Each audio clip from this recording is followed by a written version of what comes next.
porque o Eduardo Bolsonaro colocou no Instagram dele o seguinte post, vale ler.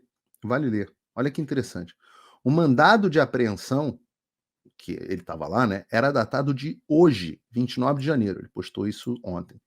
Ou seja, durante o recesso, logo após a super live que pela primeira vez reuniu, e foi legal isso, né, de ver a família toda reunida. Reuniu Jair Messias, Flávio Bolsonaro, Carlos Bolsonaro e ele. O Alexandre de Moraes escreveu os mandados, então, durante o recesso. Tudo confeccionado entre meia-noite e 6 da manhã de hoje. Ao que tudo indica, para que todos fossem objeto de busca com base em uma investigação direcionada ao Carlos. Então a ideia era, o Carlos era o pretexto para eles fazerem um phishing expedition e pegar o celular de todo mundo. Deixa eu interromper o seu vídeo só um pouquinho, mas é porque em dezembro fez um ano que as minhas redes sociais foram bloqueadas no Brasil, que todas as minhas contas bancárias foram congeladas, que meu passaporte foi cancelado e que uma multa foi imposta a mim por cada vez que eu falar. E tudo por ordem do Alexandre. Mas até hoje eu não recebi nenhum tipo de comunicação e nem sei do que eu sou acusado. Mas você pode acessar o meu conteúdo através da minha rede do Locals, que é uma rede social gratuita e livre, americana. Lá você pode escolher, inclusive, se você quer me apoiar com uma pequena quantia por mês para garantir que eu continue fazendo jornalismo independente e você vai acabar tendo acesso a vários conteúdos exclusivos. Tem um cupom de desconto disponível aqui para você na descrição. E desde já eu te agradeço por dar voz a quem te dá voz.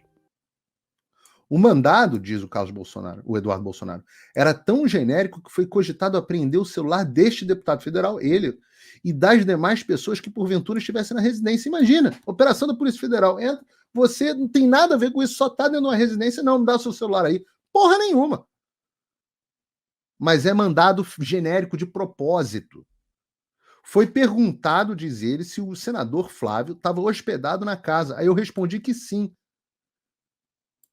Ao final, meu celular não foi apreendido, provavelmente por não haver justificativa para ficar com o meu aparelho e não com o do senador juntos. Se fossem todos isonomicamente apreendidos, poderia haver um conflito com as prerrogativas do senador. O que eu entendi? Eu não conversei com o Eduardo Bolsonaro nesse pretexto, mas sobre esse assunto. Mas o que eu entendi dessa frase dele? Eu entendi assim: o Senado, depois que pegaram o celular do Marcos Duval e tal, no Senado o Pacheco tá dando uma segurada. Na Câmara o Lira tá, fazendo cocô de porta aberta, tá aí feliz, nadando de braçada, tá nem aí para os deputados. E eu já falei para vários deputados, enquanto vocês não entrarem em greve e trancarem o Congresso, porque vocês têm aí 150 caras que têm condições de trancar o Congresso do Brasil, enquanto vocês não fizerem isso, o Lira vai ficar na zona de conforto e vai fazer as negociatas dele. E é isso que está acontecendo. Parece que no Senado o buraco está um pouco mais embaixo. O Pacheco anda realmente descontente, aprovou algumas coisas contra o Supremo Tribunal Federal e tal. Essa foi a impressão que eu tive, é apenas uma impressão do comentário do Eduardo Bolsonaro. Mas é uma impressão educada, é o que se chama de um educated guess, é um palpite bem fundamentado.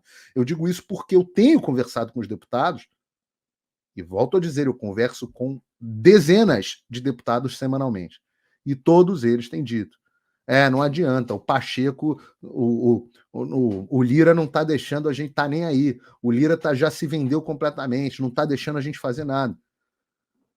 Não está nem aí, não defende as nossas prerrogativas. E é por isso que a gente teve Carlos Jordi e Alexandre Ramagem tendo seus gabinetes, suas casas invadidas.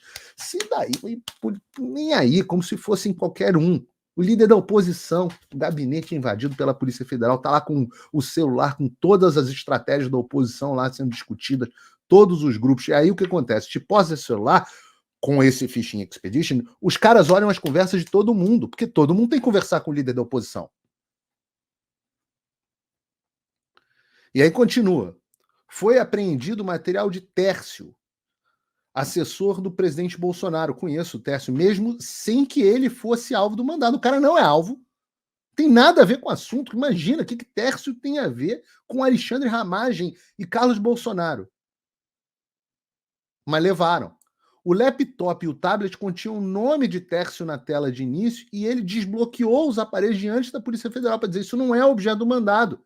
Mas eles levaram. Levaram como? E aí, como é que você chama um sujeito que entra na sua casa e leva as suas coisas? Ora, tem duas formas de chamar. Quando ele cumpre um mandado judicial, ele é um agente da lei. Quando ele não cumpre um mandado judicial, quem leva as suas coisas é bandido. Capanga de bandido. Quando leva para terceiros.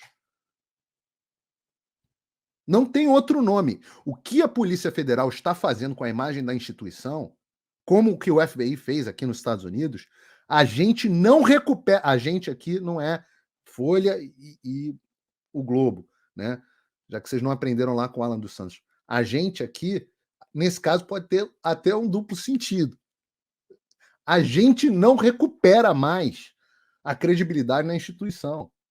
Vão ser anos e anos. Tem que fazer uma limpa na Polícia Federal, ver quem são todos os caras envolvidos nessas operações e exonerar todos um dia. Porque são cúmplices.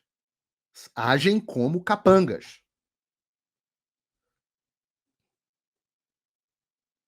Em razão dos excessos, contatamos um advogado de família que se deslocaram para o endereço, mas a Polícia Federal não aguardou os cerca de 30 minutos que faltavam para que chegassem e mantiveram a apreensão dos bens do Tércio. Esse estado de coisas não pode permanecer, blá, blá, blá, blá, blá, blá.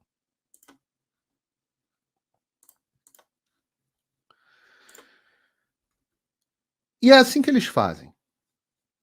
Eles arrumam um pretexto para invadir a casa do cara. É um fishing expedition. Na hora que eles fizeram assim com a vacina. Eles fizeram assim com a vacina. Eu alertei o presidente Bolsonaro na época que ele estava aqui nos Estados Unidos. Eu falei: olha, esse caso da vacina, esse caso das joias na época, é para arrumar um pretexto para entrar na sua casa. Deus me livre plantarem alguma coisa lá, porque eu já não duvido mais. Só duvido que ainda tem muita gente boa dentro da Polícia Federal, que acaba tendo que ir lá constrangido. Não se opõe com a força que deveria se opor, mas não gosta. Eu também converso com policiais federais que estão extremamente desconfortáveis. Né? Agora, eles fizeram assim com as vacinas, pegaram o celular do Bolsonaro, pegaram o celular do Cid, agora pegaram o celular do Carlos. Lá atrás, eles nem escondem mais isso. Teve uma operação, um negócio envolvendo venda de carro com o filho, o Renan. E aí, nego pegou o negócio que era um inquérito da Polícia Civil e compartilhou o celular do cara com a Polícia Federal. Aí a Polícia Federal começou a utilizar conversas do Renan com o pai para apoiar os inquéritos ilegais do Alexandre. Então, isso é uma esculhambação, qualquer um que acompanha isso vê que é uma esculhambação. É tudo para pegar aparelho, para pegar celular. E aí disso puxou o negócio das joias. Aí o negócio das joias, que já também foi pro espaço, um negócio que não tem absolutamente nem pé nem cabeça. O negócio das joias já abriu pretexto para outras operações e outras quebras de sigilo. Quebra de sigilo é uma vergonha.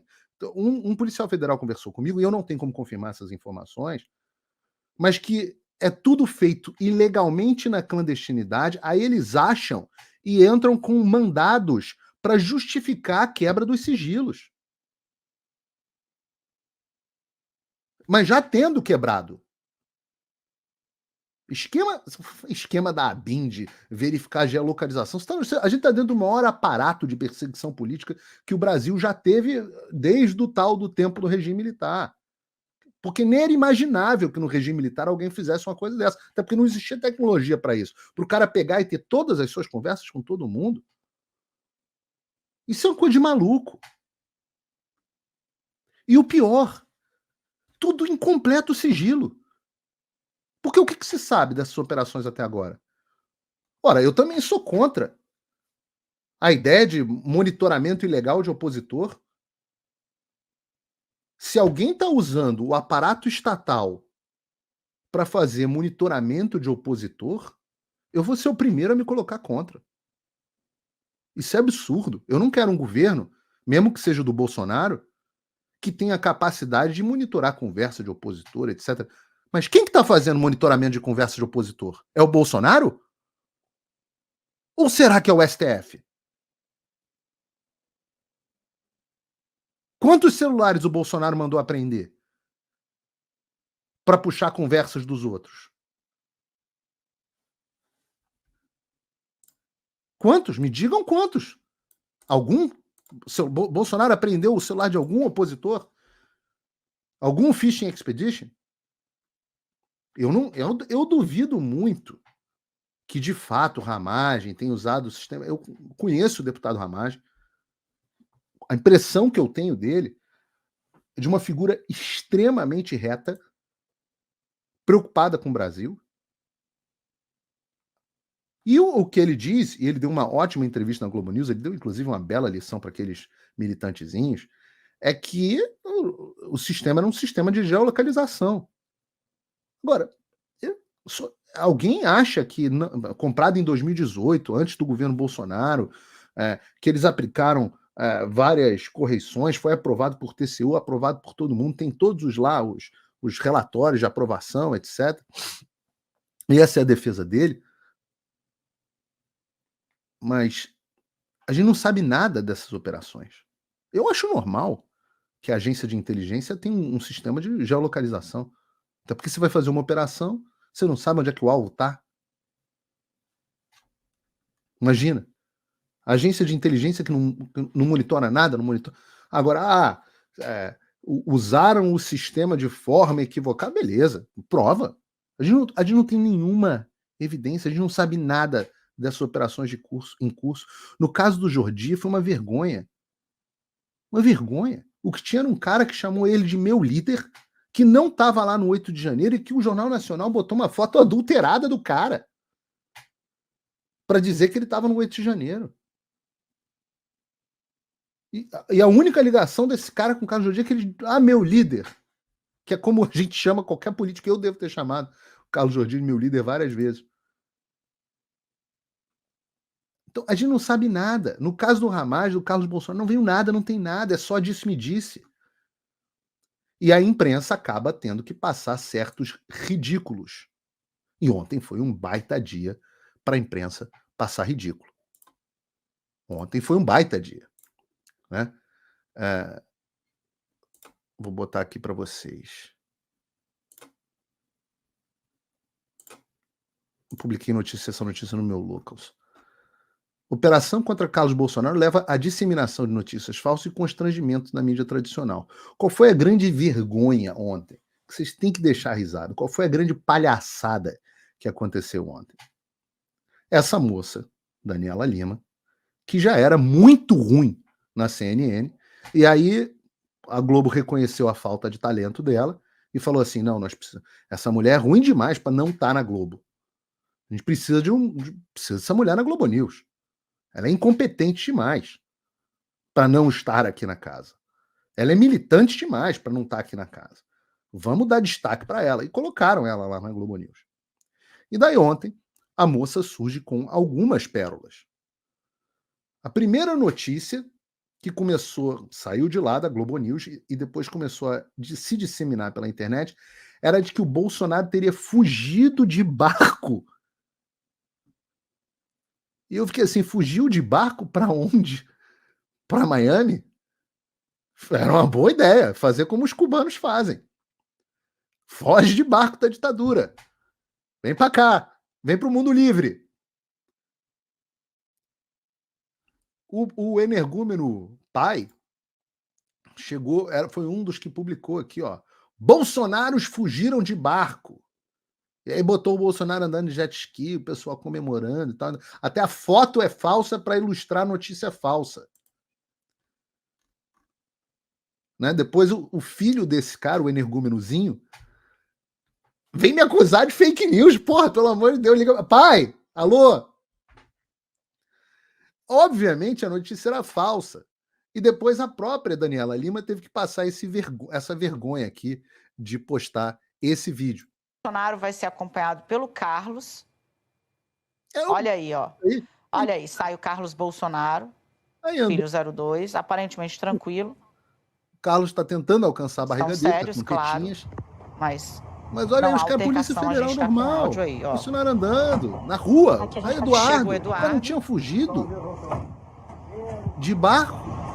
Faz uma pergunta, onde é que tá não sei o Mas uma quê, o coisa Bolsonaro ridícula. aponta. Inclusive com roupa de pesca. Só pra dizer aqui. E o cara da própria Polícia Federal. Bolsonaro fez questão de... É muito vexame. É muito vexame. Não é pouco vexame, não. Você fala assim, o cara fugiu de barco, e todo mundo repete. E cadê esses caras no tal do inquérito das fake news? Porque depois que você dissemina a mentira, para você voltar atrás é fogo. Eu não sei onde começa o mau caratismo e termina a burrice dessa moça. Eu não sei. Eu não sei onde começa o mau caratismo e termina a burrice. É uma linha cinza, assim, porque é muito dos dois. E aí você começa a se confundir. Quando você vê a reportagem falando sobre a história do laptop da ABIN encontrado pela Polícia Federal na casa do Carlos, eu olhei aquela história, ouvi, também vi Globo News, também vi todo mundo dando essa informação, e eu falei assim, laptop da ABIN encontrado na casa do Carlos Bolsonaro. Até comentei, dou graças a Deus de hoje fazer o meu programa no meu horário, com a minha pauta, e não ter que mais ficar comentando noticiazinha na hora do acontecimento, como eu fazia em jornal. Porque é o tipo da notícia que eu já senti, eu já criei um calo para sentir e falar assim, não, não. E aí eu tô num grupo de empresários e tal, os caras falando, Carlos é muito burro. Eu falei, não, não, uma coisa de errado aí. Espera. Notícia circulou em todos os lugares. Laptop da BEM, Carlos Bolsonaro, mamamá. E daí, essa moça, mais tarde, tem que passar o novo vexame de dizer que o computador da BIM não foi apreendido com Carlos Bolsonaro. O mico do... Olha o mico... Esse é o blog, só para quem não viu aqui, blog da Daniela Lima. Correção, o computador da BIM não foi apreendido com Carlos. O G1 errou ao informar que o computador da BIM tinha sido apreendido com os pertences do Carlos Bolsonaro. Na realidade, o equipamento foi encontrado na casa de Giancarlo Gomes Rodrigues, também alvo da operação da Polícia Federal. A esposa do Giancarlo trabalha na BIM. Que estranho! Um computador da BIM na casa de uma funcionária da BIM. Ora, meu Deus do céu! Ó! Ai, ai, ai, ai, ai. É muita vergonha. A própria teve que desmentir. É muito vexame, não é pouco, não. E quando eu digo assim que o jornalismo profissional morreu, é dessas coisas que eu tô falando. É dessas coisas. Aí vem, além do Noblar, né? Vem a Eliane Cantanhede, aqui hoje publicou o Leandro Ruschel. A Eliane Cantanhede, a Daniela Lima e tal. O fato, o computador da BIM foi apreendido em operações da PF, hoje com alvo de operação. O erro não foi na casa do Carlos, mas de um ex-assessor. A correção abaixo. Aí ela botou aqui a correção. Aí vem a Eliane Cantanhede, e eu não sei muito bem a diferença entre Eliane Cantanhede e Daniela Lima. A informação está correta. O resto é detalhe. Você é ótima, Daniela Lima. Coraçãozinho. Que mico, minha filha. A tua colega dá uma barriga dessa e você bate palma. Por que bate palma? Porque o objetivo não é dar notícia. O objetivo é fazer militância política. Foi o que eu falei na cara da Thaís Oyama e que ninguém nunca falou no ar. O jornalismo profissional morreu, o jornalismo profissional virou uma máquina de militância política, é uma porcaria e ninguém mais está confiando nessa bosta. Porque vocês são militantes que não têm mais o objetivo de informar o público. E tem uma diferença grande entre vocês e eu, de profissão. A primeira delas é que eu tenho lado e posições claras. A segunda é que eu não sou repórter. Eu não sou âncora. Eu sou jornalista de opinião, comentarista, polemista. É jornalismo mas é jornalismo opinativo. É claro para o meu leitor, para o meu espectador, o que eu faço. Não é essa porcaria que vocês falam. Não, nós somos isentas. Somos muito isentas. Estamos dando os fatos. Estão dando fato porra nenhuma. Militantezinhas de quinta categoria. E por que eu não sei a diferença entre uma e outra? Eliane Cantanhede, Daniela Lima, Andréa Sadi? Porque vocês todas estão possuídas pelo mesmo demônio. Pelo mesmo espírito ideológico. Por isso que o que uma fala, a outra fala igual. Não tem diferença, não tem divergência, não tem novidade. Por isso que uma bate palma até para o erro da outra. Só muda, a entidade é a mesma. Só muda o recipiente. O nome disso é possessão ideológica. O Jordan Peterson já falou sobre esse fenômeno. E tem muito mais que eu tenho para falar sobre esse assunto. Leiam essa reportagem e aí eu dou a porrada, mas eu vou fazer o elogio. Aliás, não tem mais ainda, né? Porque tem um post do governo, toque, toque, toque, que eu vou dar até, hoje eu vou dar o benefício da dúvida. Vou deixar você em casa tirar a sua conclusão se este post feito pelo governo do Brasil, toque, toque, toque, que a internet inteira entendeu como piada, envolvendo o Carlos Bolsonaro, e claro, tem um histórico aqui, não é a primeira vez que os perfis do governo fazem publicações associadas a um deboche. Tem outros aqui. Esse aqui foi o deboche com o Dallagnol. O outro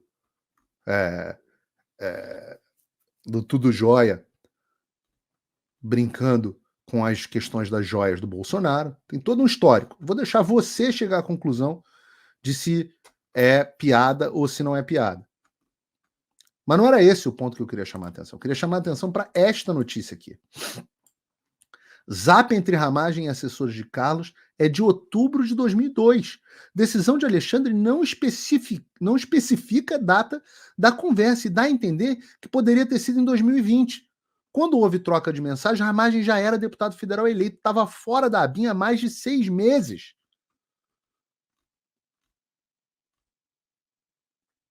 Não é a imprensa só que faz um trabalho de bosta, mas o Alexandre também faz um trabalho de bosta e a Polícia Federal faz um trabalho de bosta.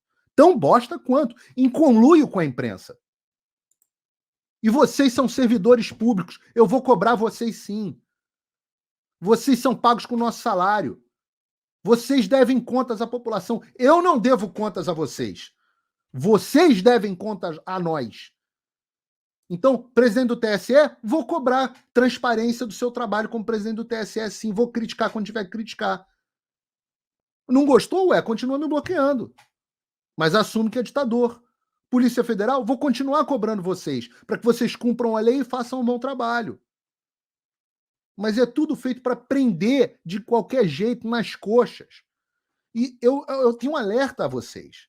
Porque foi por isso, por causa desse trabalho feito nas coxas, por vocês da Polícia Federal, pelos juízes como o Sérgio Moro e pelos procuradores da Lava Jato, por causa desse trabalho feito nas coxas, na várzea da nossa Polícia Federal, tudo várzea, Ministério Público, tudo um bando de incompetente. Só sabem fazer phishing expedition e quebra de sigilo. As petições de vocês são umas vergonhas. Foi por causa disso que o Lula acabou solto. E eu estou esperando. Porque eu sei que todas essas ações que vocês estão tomando estão repletas de nulidades. No meio jurídico já é uma piada. Já é uma chacota. O Alexandre é só aplaudido pelos puxa-sacos da bolha. Mas como profissional do direito virou uma piada. Ele deixou de ser jurista respeitado e passou a ser um justiceiro da esquerda. Então, eu não sei quando, mas todas essas nulidades, eu estava falando isso para uma advogada ontem, todas as nulidades, elas vão ter o seu preço. Esses caras vão acabar pagando pensão para todos nós. E vai chegar a hora. Pode ter certeza. Chicote muda de mão. O anzol tem sempre uma volta. Pode ter certeza. E eu recomendo, faço aqui o elogio ao Poder 360, porque essa reportagem é muito boa. Ela não só expõe o problema da decisão do Alexandre, das imprecisões da decisão, tá? Vejam, porque vale um pedaço do programa inteiro só para isso.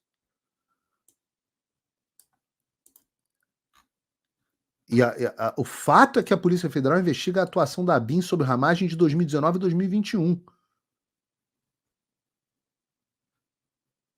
Mas a mensagem é de 2022, fora do período de investigação. Ou seja, é uma esculhambação.